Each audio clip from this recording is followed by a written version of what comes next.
Welcome, ladies and gentlemen, to Tate's XBLA Corner, only on GameZone.com.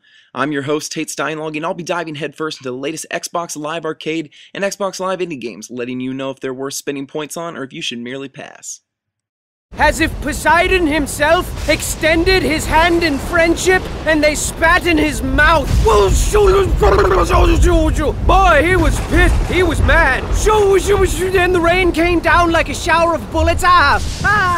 It's the week of April 4th, a slow week at that, both on the Xbox Live Arcade and Xbox Live Indie Game channel, but trust me, there's more than enough content this week to satisfy. So let's kick things off with the highly anticipated arcade release, Battleblock Theater. Brought to you firsthand by the folks who did Castle Crashers, Battleblock Theater takes a number of details from its predecessor while maintaining a high degree of originality within a platforming universe. Its story will see you venturing out on a quest to save your stranded shipmates from an audience of cats, and though it may sound a bit far-fetched, it's chock full of hilarious dialogue and excellent fighting mechanics. For 1,200 Microsoft points, you'll be getting a story with a considerable amount of replayability and a battle arena to duke it out against your live friends. Do yourself a favor and download Battleblock Theater. Up next is what some might call a Minecraft clone, though I don't ever recall finding unicorns in Mohang's Blockbuster, but nevertheless, Terraria is now available and it does impress. The main premise of the game is much like that of Minecraft. You'll be mining materials like stone and wood and crafting items to survive the night and the monsters that come out. However, Terraria is a side-scrolling artsy title that'll throw eyeballs, skulls, and yes, unicorns at you when you least expect it. For 1,200 Microsoft points, it may be a bit too much for some users, but don't hesitate in checking out the free trial version and see for yourself if Terraria is for you.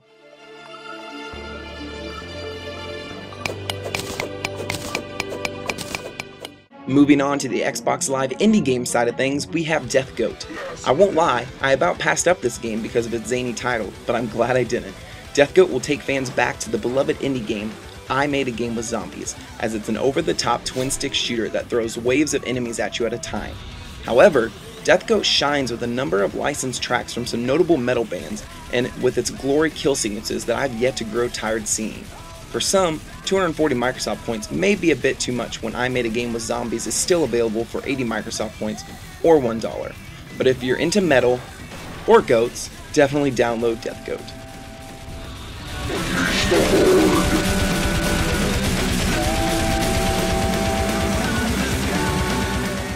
Speaking of titles that threw me for a loop, Zippy Push Kid is also now available on the Indie Games channel. For 80 Microsoft points, you'll get to take the reins of Zippy, a magnet that's set on escaping the terrible cyborg experiments his other magnet friends have gone through.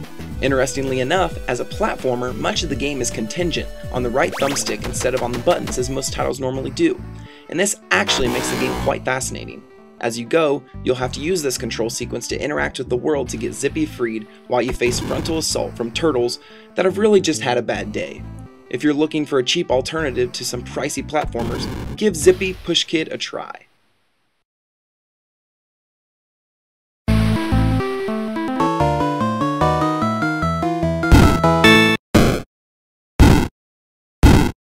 That's going to do it for this week's edition of Tate's XBLA Corner. Remember, you can always find the latest gaming news, tricks, cheats, originals, and of course more of me on GameZone.com. Thanks for watching.